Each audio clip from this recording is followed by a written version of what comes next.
Ghost. I'm sick of it. That was the man who became known as Drake's Ghostwriter, whose name is Quentin Miller, going off to the pushback of a recent interview clip of his going viral. I've been still writing for people ever since. You know, I done work with Nas, Big Sean, Jeezy, a bunch of other people, Jeremiah, Ty Dolla $ign, like a bunch of other people. Everyone ran with this as Quentin Miller saying he wrote for Nas, and Nas being one of the most respected rappers and lyricists who write his own music. Understandably, this went viral. But Quentin Miller's frustration is valid in the original video because he never asked for any of this, and his reputation became that of a ghostwriter. It all started thanks to Meek Mill, who on July 21st, 2015, decided to go on Twitter and say the following: "Stop comparing Drake to me too. He don't write his own raps. That's why he ain't tweet my album, because we found out. The whole game know for real, they scared to tell the truth. I can't wait talk these guys and sit back and act like they don't know. He ain't even write that verse on my album, and if I woulda knew, I woulda took it off my album. I don't trick my fans, LOL." Meek Mill is referring to Drake's verse on his song Rico for his album Dreams Worth More Than Money that released several weeks earlier, a reference track which was also released around this time after Meek Mill's tweets with Quentin Miller performing the Rico verse. He was upset that Drake didn't post his album, and is why he went on this exposal and rant against him. While Quentin Miller does have writing credits on the song Rico with Drake and Meek Mill. Other artists know though. Lil Wayne and Nicki know. Ask them. They go and act like they don't see them tweets. And it ain't about no tweet. He ain't post my album and he on it because he know we found out. It's so much to it, LOL. This exploded in the hip-hop sphere, and music as a whole. People weren't sure what to believe as Drake was the biggest rapper and most respected for his pen and writing his own raps. So when this information comes out, it's the subject of conversation. Meek Mill would go on to name drop Quentin Miller on Twitter, who had writing credits on Drake's If You're Reading This It's Too Late album. The first person on Drake's end to respond was Noah 40 Shabib, also known as OVO 40, Drake's main producer, saying the following: "No one can question my involvement in Drake's career. We've come a long way together. So let me start by putting something into perspective. I can count the hours that myself and Drake have spent writing, producing, and recording music. Let's just say 5,000 hours. I've spent maybe 30 minutes in a studio with Q. Nice enough guy, very talented. If you're asking if Q," he's referencing Quentin Miller, "contributed to If You're Reading This, the answer is yes. You can also read that in the credits. Rap has a stigma about writing your own lyrics, and rightfully so. It's a very personal art form, and it's rooted in speaking truthfully. We go beyond the normal boundaries that rappers want to sleep themselves stuck in. We've been fighting those rules from day one. If no one noticed, there weren't many singing rappers in 2008. There's countless number ones and songs Drake has written for others, never mind himself. That's the funny part, LOL. So if someone wants to be upset that Drake made a great album, go for it. Get mad all day, but don't ever question my brother's pen." So even Drake's producer admitted that Quentin had written and worked with Drake. This put a spotlight that other writers never get shown on them. And there was a lot of pressure for Quentin Miller to say something to the public. He had been credited, those weren't hidden, but nobody really looks for the credits, or looks deep enough to find recurring names and notice patterns. And especially not after Funkmaster Flex leaks a reference track for the song 10 Bands with Quentin Miller performing it. That's something rap fans never really heard, and hearing that is much different from just seeing someone in the writing credits. But Quentin Miller would respond saying the following: "Winter 2014. I was just another guy working a job he hated with a passion for music, and somehow found myself on the phone with one of my idols. I told him I worked in a bakery, and his exact words were, 'F that, you're destined for greatness.' Hearing that from someone that I've been studying since 2009, bar for bar, there's no way to describe that. Most of the project was done before I came in the picture. I remember him playing it for me for the first time thinking, why am I here? Like, what does he need me for? The answer is nothing. I watched this man piece together words in front of me. I watched him write and replace bars 2 to 3 at a time on 6 p.m. in New York. I witnessed him light up, go in and freestyle Madonna. I took notes from the best in the game. I remember him showing me the thank you notes in New York before the album dropped, showing me the QM, telling me they put me on the credits. Ghostwriter. He attached my name to something that touched the world. When nobody would pay attention, Drake saw something in me and reached out. Of all people, Drizzy.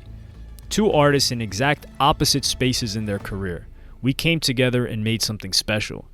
I am not and never will be a ghostwriter for Drake. I'm proud to say that we've collaborated, but I could never take credit for anything other than the few songs we worked on together. That's all I have to say on it. Back to this 1317 stuff. You could tell just from this response that Quentin Miller had no intention of this becoming a huge thing and was dragged into it by an emotional Meek Mill at the time, and now he was trying to tell the truth for Drake, so he also knows that this wasn't something he leaked or wanted out there. But the damage was already done.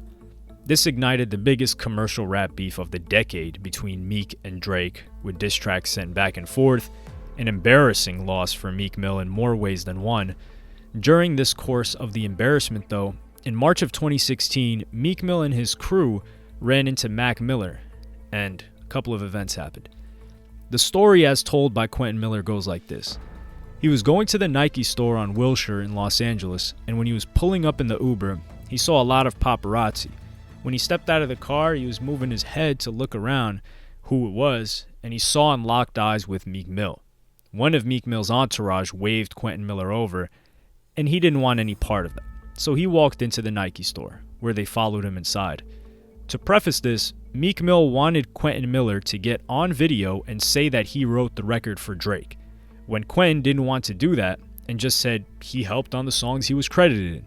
Meek Mill talks to him, tells him that he's making him look crazy, and asks if he has any problems, to which Quentin Miller says no, and Meek Mill walks away, seemingly leaving him alone. But then Quentin Miller reveals some new information that people glossed over in that interview, where he says the following. I'm thinking we good. And then his mans came back in with the camera. I found out, and I don't know how true this is, but I found out that was a Nicki Minaj call. And if that's the case, Nicki sent the camera, dude with the camera in the store? That when Meek evaluated, you not a street dude, you not on that street, and they dipped. I heard when they went back to the car, It was Nicki that was like, nah. So not only did Meek Mill blow up Quentin Miller's spot and position as a writer, because he even admitted that after he got jumped, there was zero communication between Drake's team and Quentin Miller anymore. He ruined his biggest accomplishment and any future opportunities to work with Drake, as well as throwing him into the public eye when he didn't ask for it, and then jumping him on video. Quentin Miller would speak up again in mid-2018 when Drake released the song Duppy Freestyle, dissing Pusha T, where he raps, "And as for Q, man, I changed his life a couple times. Nigga was at Kroger working double time. Y'all acting like he made the boy when I was trying to help the guy." Which adds up to what Quentin himself said in his original statement. But Quentin responds with a tweet saying it was a Publix, actually. Quentin Miller was trying to release his own music during those years and somewhat faded into the shadows. Interestingly enough, eventually Meek Mill became cool with Drake again 3 years later from their original back and forth when they came together for the hit song Going Bad on his Championships album. What happened to Quentin Miller, though? In 2020, on the 5-year anniversary of If You're Reading This, It's Too Late, Quentin Miller would reflect and say the following. So, a lot of people have been congratulating me and sending me messages and stuff about the 5-year anniversary of If You're Reading This and stuff. It's pretty much taboo for me to even talk about it. And that nigga Drake and Meek, them niggas is best friends now. They watch basketball games and they do shows together, you know? So it's just like, what was that even for? What was all of that for? You know, like all the stress that it caused, you know? And I know everybody else is able to move on because everybody else's careers was established. My career wasn't established. And I was looking at that, if you're reading this moment, you know, at the time when I did it, I'm coming not fresh off, you know, 3 years ago I was dropped, and not for my publishing deal, but I was dropped as an artist, and I'm working these ass jobs. I'm working Publix, I'm working Target, I'm working factories and warehouses, I'm working, different temp agency gigs.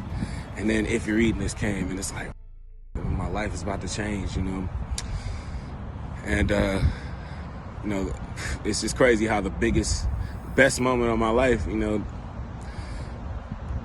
after a tweet turned into like one of the most stressful moments of my life, He elaborates that he also lost his relationship with DJ Drama and Don Cannon after that too, because there were rumors that it was Drama who leaked the reference track because he had some issue with Drake and they just wanted to clear their own names and distance themselves from Quentin Miller. See how the best moment of my life,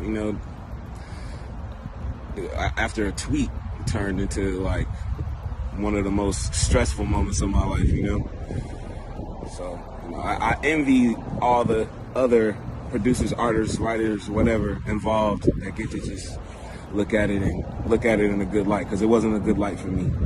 It was hell for me at the, And 5 years later, still trying to shake, but it is what it is.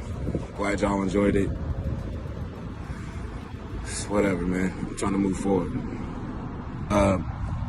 To the music game, labels, artists, whoever, take a chance on me. Take a chance on Quentin Miller, man.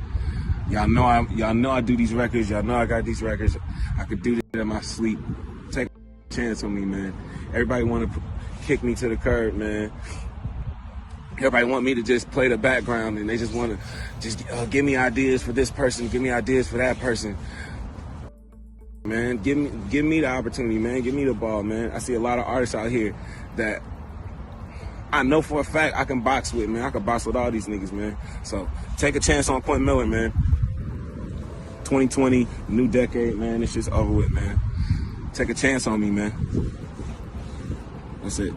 And now, fast forwarding to 2022, the most recent opportunities he's had, when he talks about people he's been able to work with since that fateful day, he has a lot of negative press on him because people are trying to discredit Nas' work on what he built up for decades by saying he has had writers and using this interview clip as proof.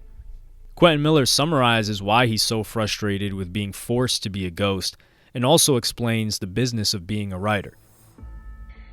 Writers post their work and talk about their work all the time. You know why?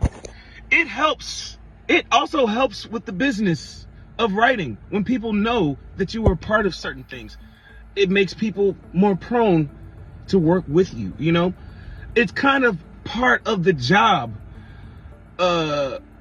is naming your resume or your catalog or whatever. It kind of goes with it. But it's not that way with me, because I just so happen to have had a situation with the biggest artist in the world, and it turned into a whole ghostwriting scandal. And now I am the ghost. Now anytime people work with me, it's like I'm supposed to be a ghost. But I'm not a ghost. You don't make money being a ghost. They don't pay you.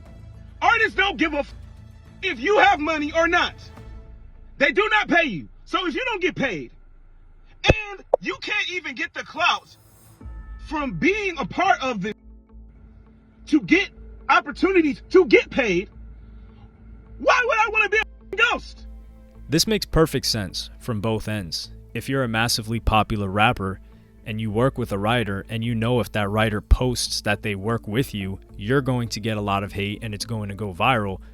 You're most likely going to be less inclined to work with them. And also, for Quentin Miller's end, the majority of writers in the industry, Derek Milano is an example of a prominent writer. He took down a bunch of posts on his feed when I was doing research for this video, but in the link in his bio, there's a playlist that has all of the songs he's worked on for artists like Beyonce, City Girls, Flo Milli, Megan Thee Stallion, G-Eazy, and many more. Quentin Miller's robbed from being able to operate in this manner, and it's understandable why he replies in such frustration. It's 2022. It's been 7 years. His reputation is still known as being Drake's ghostwriter when he was credited from the beginning. Meek Mill ruined this man's career and relationships with multiple people, gave him a scarlet letter he's had to wear since then, proceeded to jump him, and left him to fend for himself while he regained all of his relationships and more success since that day, when it was his own mistake to send out the tweets in the first place.